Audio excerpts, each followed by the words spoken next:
गुजरात में हाल ही में संपन्न हुए कांग्रेस के राष्ट्रीय अधिवेशन के बाद संगठन को जमीनी स्तर पर मजबूत और सक्रिय बनाने की दिशा में पार्टी ने बड़े कदम उठाने शुरू कर दिए हैं। राजस्थान इस दिशा में सबसे पहला मॉडल स्टेट बना है। प्रदेश कांग्रेस अध्यक्ष गोविंद सिंह डोटासरा के निर्देश पर 58,000 से अधिक मंडल, ब्लॉक, जिला और बूथ पदाधिकारियों का डिजिटल डाटा तैयार कर लिया गया है। कौन पदाधिकारी सक्रिय है, कौन निष्क्रिय और किस स्तर पर कौन कौन सी संगठनात्मक गतिविधियां चल रही है, इससे पूरी डिटेल ऑनलाइन हो गई है। पार्टी में निष्क्रिय नेताओं पर गिरेगी गाज। अधिवेशन के बाद मिल गए हैं सख्त आदेश। डोटासरा ने कर ली है तैयारी पूरी। संगठन में बड़े फेरबदल की आशंका हुई तेज।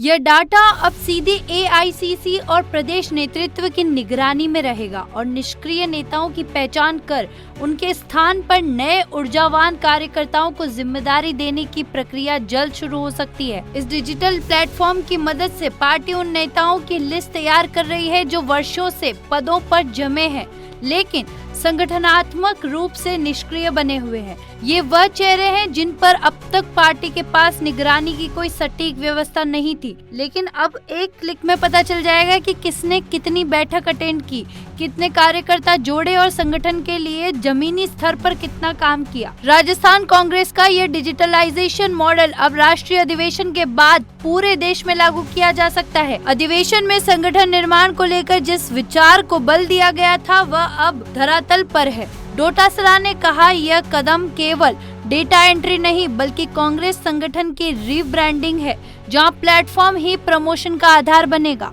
सूत्रों के मुताबिक इस डिजिटल डाटा के आधार पर जल्द ही संगठन में व्यापक फेरबदल की तैयारी है। कई वर्षों से पदों पर जमे नेताओं को हटाकर युवाओं, महिलाओं और सक्रिय कार्यकर्ताओं को आगे लाने की योजना बनाई जा रही है। इस पूरी प्रक्रिया का डाटा कांग्रेस की वेबसाइट पर अपलोड किया जाएगा और राष्ट्रीय नेतृत्व इसे सीधा देख सकेगा।